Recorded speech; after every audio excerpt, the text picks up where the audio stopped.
What's going on, everybody? Welcome to today's video, reacting to What We Don't Talk About in the Guitar Industry by Rhett Shull.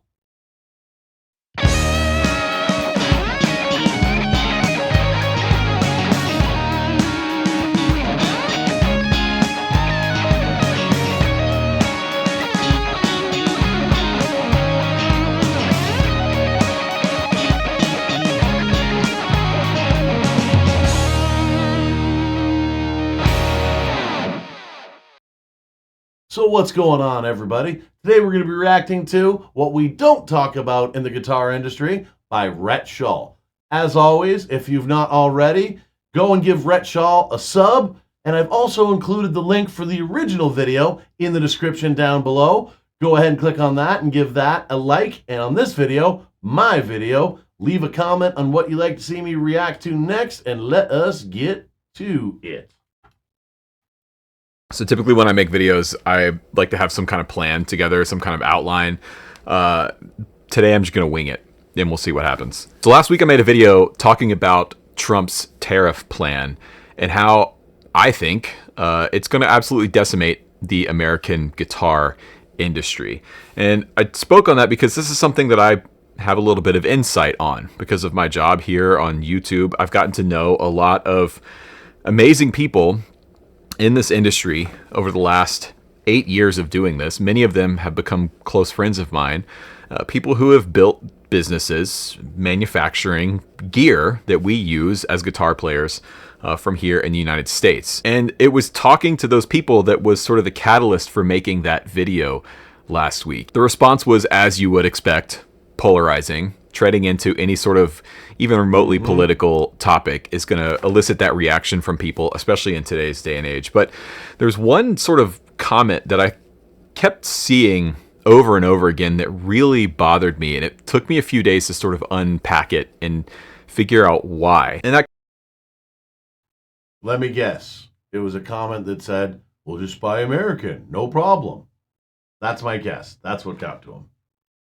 Comment was basically saying, you know, well, the guitar industry's been dying for decades, and frankly, it deserves to die. These companies deserve to die, and I just have such a problem with that. The point of the video last week was not to get into the weeds on policy and politics. It was to illustrate the fact that this industry, like many industries, is actually pretty small. And most of the brands and businesses that create the products that you and I use every day as tools are very, very small companies, oftentimes under 10 people. Big, well-known brands that you would think are way bigger typically aren't. And again, this is something that I know from experience, from working with these people and becoming. You know what? I can actually say that about doing a little bit of, well, not necessarily work with, but Rickenbacker, and trying to get parts to upgrade my Harley Benton that was, their model of the ripoff of a Rickenbacker 4003 bass. I actually went through some people there and got all of the parts so that I modded that bass with all Rickenbacker parts, with the Rico stereo sound output and everything. I think parts-wise, it only cost me about $400 and maybe $200 worth of the labor, and it's pretty much a Ricky for all intents and purposes. And he's actually right. It's a very Rickenbacker, very small company. I was able to get a hold of a few different people there that I talked to regularly about getting certain parts, and they assisted me. They were actually fantastic. But he's not wrong. A lot of these companies that you think are just huge and massive and have factories and factories, no, they're slightly bigger than mom and pop places. Maybe, anywhere from 5 to 25 employees. That's it. Becoming friends with many of them. And the point that I made in that video was basically to say, hey, look, there are people behind these brands. There's people behind this gear. It's not just a product. This is someone's work. And whether or not you like someone's work or you choose to support someone's work is completely subjective. But no matter what it is, a pedal, an amp, a guitar, a plug-in, a piece of software, a synthesizer, those people had an idea and they chose to make something. And as someone who makes things, as a maker, I think that there's a level of mutual respect between makers. I'm a huge fan of Adam Savage. I grew up in the late 90s and the early 2000s, and as a kid, I was addicted to Mythbusters. I watched every single episode. I watched Discovery Channel basically every single day of my life. And as an adult, I still watch Adam Savage today. He has an amazing YouTube channel called Tested, which if you're not aware of it, you absolutely should be. I'll have it linked down below. I've read Adam's book, Every Tool's a Hammer, and I've gleaned so much wisdom from Adam Savage over the last few years, specifically from the context of being a maker and even realizing that I am a maker. To him, a maker is anyone who makes anything: a chef, a musician, a writer, a builder, a set designer. And I think the reason these comments bother me, this perspective that people have, We are makers. Most of the people that are here watching this video with me right now, we are makers. I like that. I'm a maker. Never really thought of it that way, but they're not wrong. bothers me is because it's sort of taking the humanity out of all of this stuff, right? It's stripping back the fact that there are people behind these brands and just saying, well, everything's overpriced and they're just ripping us off and they're making tons of money. It's like, that's just not the case. That's not true. And this whole thing just got me thinking about the value of making something. If you've ever put yourself into something, into your work, and then chosen to release that work publicly, you know that it's a big risk. That's a big step. Have an idea, to work on that idea, develop it, develop the skills necessary to formulate and build that idea out. Yep. Anytime you put yourself out there in any way, shape, or form, there's always going to be naysayers. There's always going to be people telling you not to do it. There's going to be people hoping that you fail. It happens anytime, especially like you said, being a maker and doing anything creative. And it is a hell of a risk. You're really putting yourself out there. You could be losing a lot of money, time, where you could be doing some other type of job, or you could be bringing your income forward as opposed to investing money and losing money and capital. And oh yeah, there's stories about people that start companies that just end up, living on a friend's floor, running it out of a garage somewhere and just sleeping in said garage on a little futon when they're getting things going at first, because that's what it takes to get things going. People don't understand the amount of sacrifice it makes to really build something truly big. It all starts somewhere, and it all starts from zero at one point. Everything does. And then call it done and release it into the world. It's a massive undertaking. And again, it doesn't really matter what it is. It can be a song or an EP. It can be a YouTube video. It can be a plugin that you were working on or an app that you were developing. So I think part of the reason I feel so strongly about this issue in particular, strongly enough to now make 2 videos related to this subject, is that I'm very familiar with that feeling of taking an idea, struggling with it, fighting with it, making it, developing the skills, not knowing how to do something, learning how to do that thing, finishing something, calling it done, and then putting it out in the world. At this point, I've done that thousands of times. And I have learned time and time again what value there is in that practice. It's arguably the most important thing that I do in my life on a regular basis, is this practice of idea, execution, completion, and release. And the reason I'm making this video is I think that this is something that you should do. You should make something.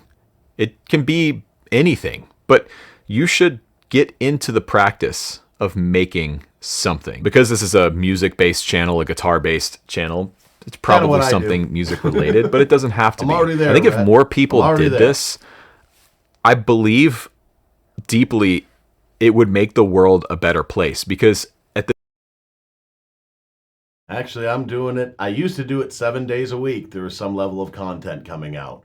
It was 2 live streams a week, 2 full-length videos a week, and 3 shorts a week. Now it's only 1 guaranteed live stream a week, and still everything else the same. It's 6 days a week of content. Yeah, 1 live stream a week, 2 full-length videos, and 3 shorts every week. And I try to put out an album of original music whenever I can, but the last one was 5 years, and before that it took me 20 years. I'm going to try to get that whole train going on a lot more regularly, but with keeping the schedule going on that I have right now and the day job, it's a little much. It's a little much. At the very least, it would make people more empathetic towards other people. Unless you've been through the practice of making something, releasing it, and face the failure of your thing, of your idea, it's hard to empathize with someone who builds pedals or amps or makes music for a living. Inevitably, at some point in the process, you're going to encounter something that you don't have the skill set to do. You're going to come across a task or need to do something to finish your idea you don't know how to do. You don't have the skills to do. And this is where you learn. I can't tell you how many things that I do now on a daily basis, whether it's using editing software or mixing or patching in a patch bay. So many skills that are now part of my daily life that I learned because I decided I wanted to start making things. And also because he had to. I've gone through the same thing. All I ever really wanted to do, when it started out, all I ever really wanted to do was play bass in a band, and I wanted to contribute to the songwriting. That was it. Didn't want to be the lead vocalist, didn't necessarily want to be the songwriter, I wanted to be a contributor. But as time went on, I realized there was a lot more to the music industry. And then I ended up trying to learn how to sing and to at least sing backup vocals. And then, I decided that I did want to write more. So I started playing some guitar too. So that way I could learn, how to write songs better. And then the next thing you know, I got pushed into doing a solo acoustic gig. And then the next thing you know, and so on and so on and so forth. Because one of my favorite sayings, necessity is the mother of invention. Rhett and myself learned a bunch of these skills because we wanted to create things and didn't want to have to rely on outside parties to do it all the time. So we learned how to do a lot of those things ourselves. I haven't gotten to the level that he has by a long shot, but I've been doing this for actually even a little bit longer than him, just because I'm older.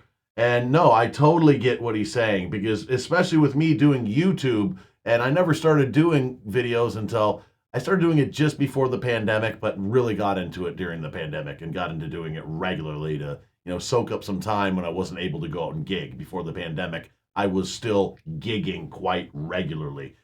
2 to 4 nights a week I was gigging while still having a 40 plus hour weekday job.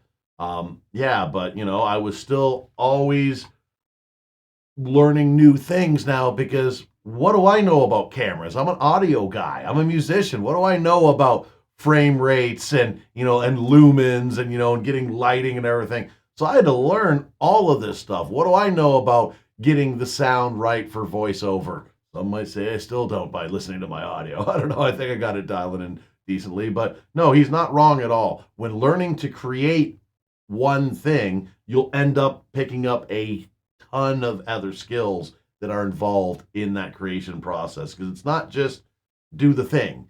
There's other things that have to be done to do the thing.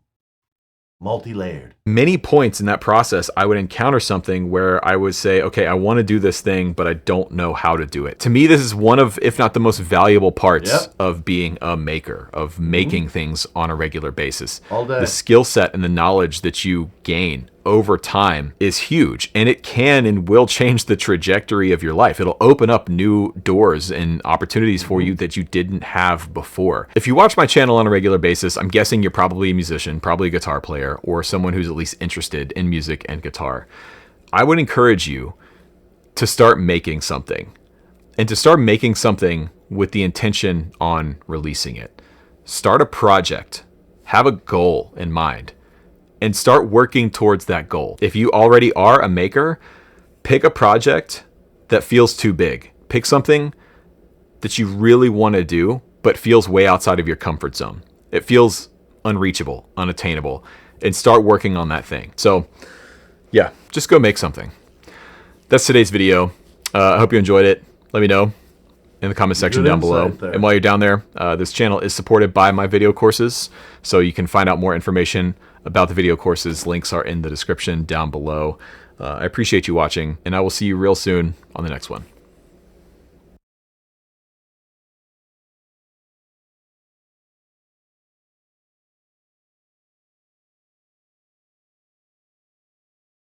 All right, that was reacting to What We Don't Talk About in the Guitar Industry by Rhett Shaw.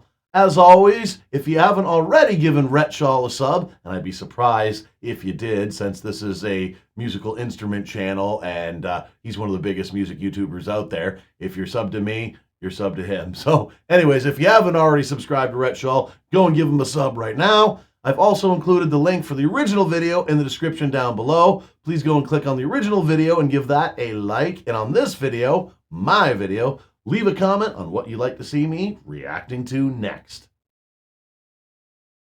Thanks for checking out this video. If you like what you saw, please subscribe, click the notification bell, like, comment, and share. It doesn't cost a thing and would really help out the channel. Also, please subscribe to my other channel, GK Mac Music, for some live looping live streams with a side of jackassery, some original music, and some short content, also with a side of jackassery. If you'd like to help out the channel financially, you can buy some merch at the merch store, or you can become a channel member. As always, everyone, thanks so much for your continued support. Do what makes you happy.